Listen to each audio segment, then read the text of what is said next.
Hello साथियों, एक बार फिर से आपका हमारे चैनल पर स्वागत है। आज हम बात करेंगे राजस्थान के कला संस्कृति और राजस्थान की हिस्ट्री को लेकर। रोज 2022 और 23 में जितने भी परीक्षा हुए, उनमें जितने भी प्रश्न रिपीट हुए हैं या जो भी प्रश्न हैं, उनको लेकर ये वीडियो है। वीडियो अंत तक देखें। हमेशा सवाल रिपीट होते ही होते हैं राजस्थान हिस्ट्री को लेकर, राजस्थान की कला संस्कृति को लेकर। तो देखिए, शुरू करते हैं। सबसे पहला सवाल देखिए। पहला सवाल है, वेटू मेहा के रिवाले में किसके वीरतापूर्ण कार्यों का वर्णन है? तो गोगा जी के कार्यों का वर्णन है, याद रखिएगा। विटू मेहक के रिवाले में। आगे बात करते हैं। महिला बाग का जालरा किसके पास स्थित है? महिला बाग का जालरा, तो वो गुलाब सागर झील जोधपुर के पास स्थित है, याद रखिएगा। महिला बाग का जालरा। आगे देखिए, हाल गुरु मेवाड़ के किस शासक को कहा गया? तो हाल गुरु कहा गया महाराणा कुंभा को, याद रखिएगा। हाल गुरु महाराणा कुंभा को कहा जाता था, मेवाड़ के शासक। ये इंपॉर्टेंट सवाल है, परीक्षा में वापस आ सकता है, याद रखिएगा।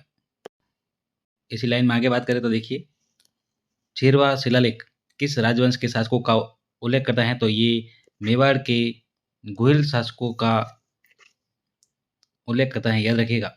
यह सीधा सवाल पूछा जाए कि छिरवा शिलालेख का संबंध किस राजवंश से है? तो मेवाड़ के गुहिल शासकों से।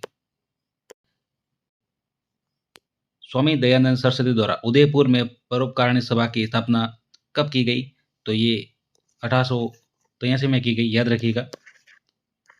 अगर सीधा सवाल पूछा जाए कि परोपकारिणी सभा की स्थापना कहाँ की गई? तो उदयपुर में की गई। एक सवाल ये बनता है। फिर ये सवाल पूछा जाए कि परोपकारिणी सभा की स्थापना उदयपुर में किसके द्वारा की गई? तो स्वामी दयानंद सरस्वती द्वारा। ये हर बार सवाल परीक्षा में पूछा गया है, तो इसको आप खास मोस्ट इंपोर्टेंट करके याद रखिएगा।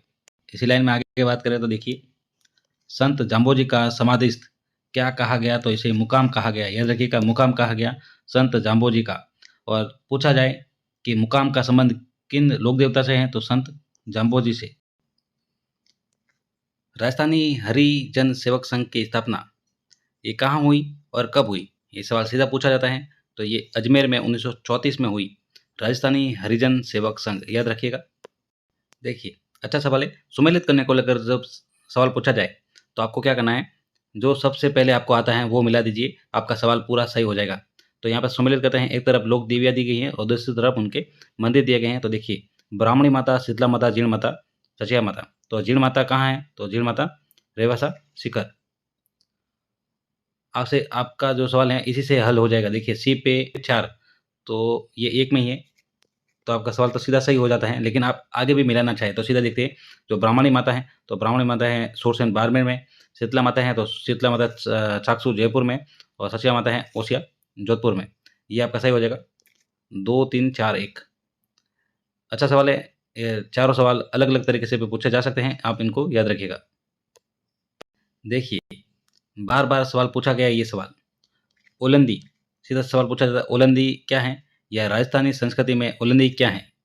ये सवाल ऐसा पूछा है। तो देखिए, नववधु के साथ जाने वाला पुरुष या स्त्री, उसे ओलंदी कहा जाता है। नववधु के साथ जाने वाला पुरुष या स्त्री ओलंदी कहलाता है। देखिए, निम्नलिखित में से कौन सा सुमेलित नहीं है, ये बताना है हमें। तो 3 सुमेलित हैं और 1 नहीं है। तो धौलपुर के सिक्के जो तंग शाही सही हैं, और प्रतापगढ़ के सिक्के सालिम शाही, और करौली के जो सिक्के हैं वो माणक शाही। जो भरतपुर के सिक्के हैं वो मदन शाही नहीं है। मदन शाही कहाँ के हैं?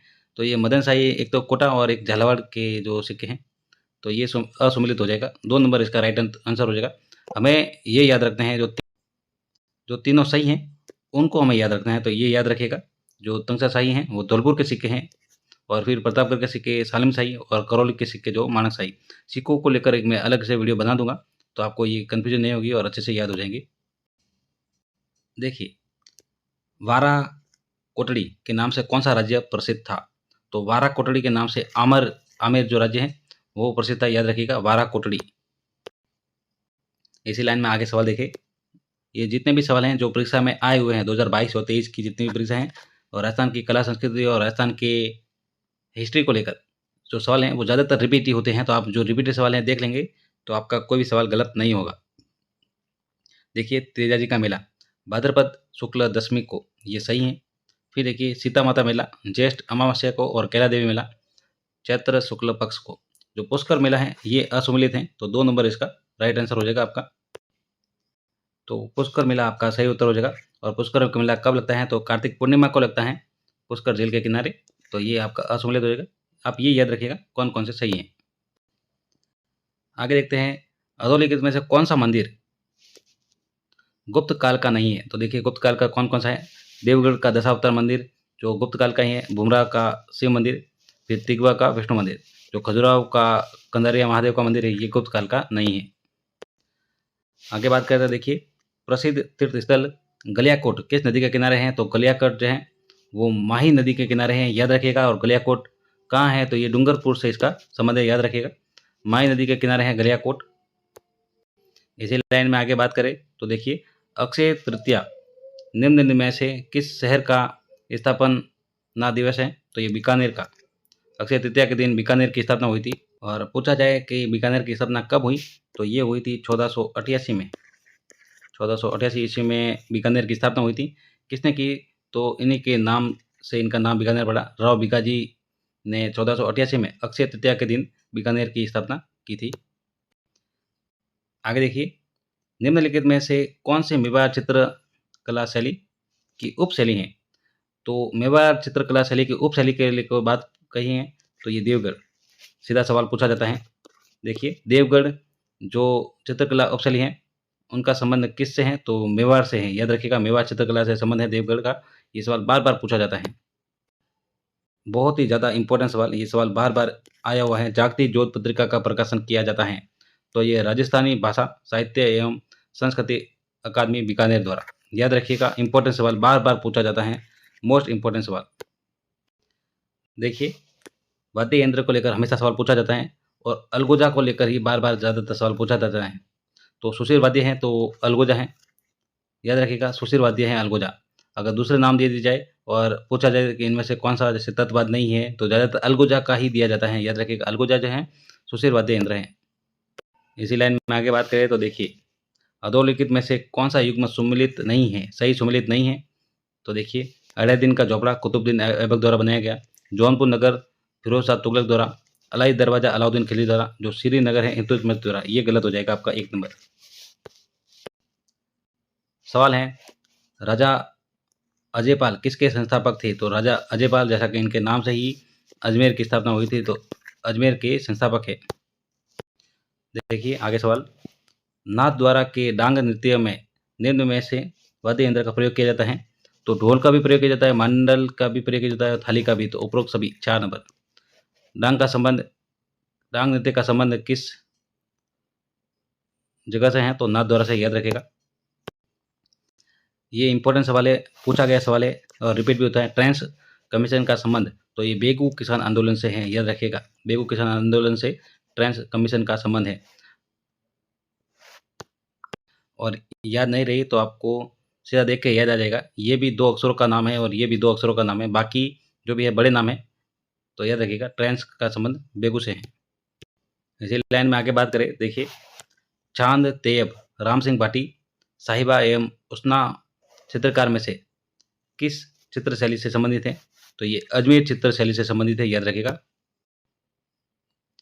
देखिए हुंजा नामक घोड़ा किस राजा से संबंधित है। हुंजा बहुत ही अच्छा सवाल है और पूछा जा सकता है सीईटी पीटीईटी किसी में भी।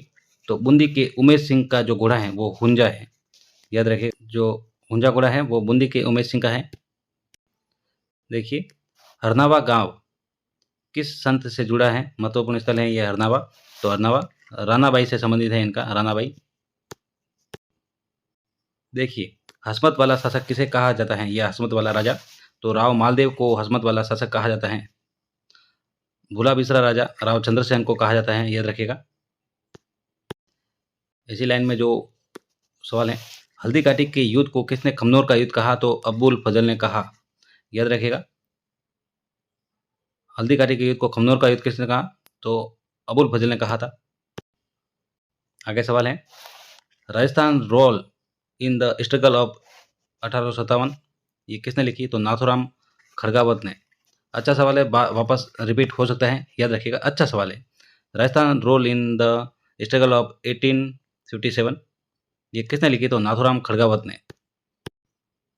इसी लाइन में आगे बात करें तो शेरशाह सूरी ने किसे पराजित कर द्वितीय अफगान राज की स्थापना की? तो हुमायूं को हराकर द्वितीय अफगान राज की स्थापना की थी शेरशाह सूरी ने। अगर पूछा जाता है द्वितीय अफगान राज की स्थापना किसने की? तो शेरशाह सूरी ने की और हुमायूं को हराकर की।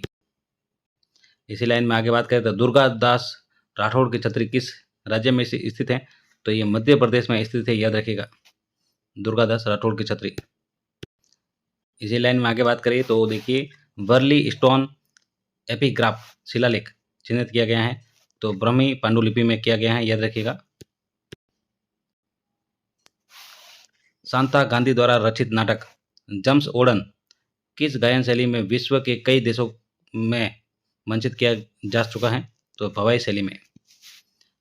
शांता गांधी द्वारा, याद रखिएगा, जम्स ओडन शांता गांधी द्वारा रचित नाटक ये भवाई शैली में विश्व के कई देशों में मंचित किया गया है। निम्नलिखित में से पगड़ी का आभूषण कौन सा है? तो ये सरपेंच है, जो पगड़ी के आगे लगाया जाता है, सरपेंच, याद रखिएगा। तुंगा की लड़ाई लड़ी गई थी तो 28 जुलाई 1787 को। भोगीलाल पांड्या, हरिदेव जोशी एवं शिवलाल कोटड़िया स्वतंत्रता सेनानी किस क्षेत्र के प्रजामंडल से संबंधित थे? तो ये डूंगरपुर से संबंध था इनका। एक एक करके भी सवाल पूछा जा सकता है, आप ये सभी याद रखिए। भोगीलाल पांड्या, हरिदेव जोशी, शिवलाल कोटड़िया ये स्वतंत्र सेनानी, इनका डूंगरपुर पंजाब मंडल से इनका संबंध था। इसी लाइन में आगे देखिए social life in medieval Rajasthan किसने लिखी? तो GN शर्मा ने लिखी। Social life in medieval Rajasthan GN Sharma द्वारा। बड़वा ग्राम से प्राप्त युग स्तंभ अभिलेख किस वंश या गण से संबंधित है? तो मोखरी वंश से संबंधित है इनका। देखिए निम्नलिखित में से कौन सा स्मारक यूनेस्को द्वारा 2010 में विश्व विरासत सूची में शामिल किया गया? तो ये जंतर मंतर जयपुर को 2010 में शामिल किया गया है, याद रखिएगा। इसी लाइन में आगे बात करें तो देखिए निम्नलिखित में से कौन विजयदान देथा द्वारा लिखित नहीं है? तो देखिए बातारी फुलवारी ये विजयदान देथा द्वारा बार बार सवाल पूछा जाता है। बातारी फुलवारी किसने लिखी? तो ये विजयदान देथा ने लिखी। फिर रुख ये भी विजयदान देथा ने लिखी और मारो बदलो ये भी विजयदान देथा ने लिखी। बातारी फुलवारी को लेकर बार बार सवाल पूछा जाता है, आप इसको खास याद रखिएगा। बलवंत विलास ये इन्होंने नहीं लिखी है। और बात करें कि बलवंत विलास किसने लिखी? तो महाकवि बालचंद्र द्वारा ये लिखी गई है। बाकी बातारी फुलवारी आप इसको खास याद रखिएगा, बातारी फुलवारी विजयदान देथा द्वारा। अमीर खुसरो किस कृति से जलालुद्दीन खिलजी के रणथंभौर अभियान का उल्लेख प्राप्त हुआ? तो मिफ्ता उल फतुहा द्वारा इनका अभियान का उल्लेख प्राप्त हुआ। इसी लाइन में आगे बात करें तो गधों का मेला लगता है, तो ये जयपुर में लगता है गधों का मेला। देखिए रागमाला किसके द्वारा रची गई? तो पुंडरीक विठल द्वारा। बार बार सवाल पूछा गया सवाल है, याद रखिएगा। रागमाला किसके द्वारा? तो पुंडरीक विठल द्वारा। देखिए खिचड़ी आंदोलन या अमृता देवी की स्मृति में खिचड़ी शहीद मेला कब लगता है? तो ये भाद्रपद शुक्ल दशमी को लगता है। देखिए पछेवड़ा क्या है? तो ओढ़ने वाला मोटा वस्त्र है वो पछेवड़ा है। मिलते हैं पार्ट 2 में। नेक्स्ट वीडियो आपका रहेगा पार्ट 2 में। जो भी नेक्स्ट सवाल रहेंगे वो पार्ट 2 में आपको मिलेंगे। वीडियो कैसा लगा कमेंट बॉक्स में जरूर बताएं। कोई कमी हो तो क्षमा करें और सजेशन जरूर दें, कोई सुधार करना हो तो। बाकी आप चैनल से बने रहे, चैनल को सब्सक्राइब करना ना भूलें। थैंक यू, मिलते हैं दूसरे वीडियो में।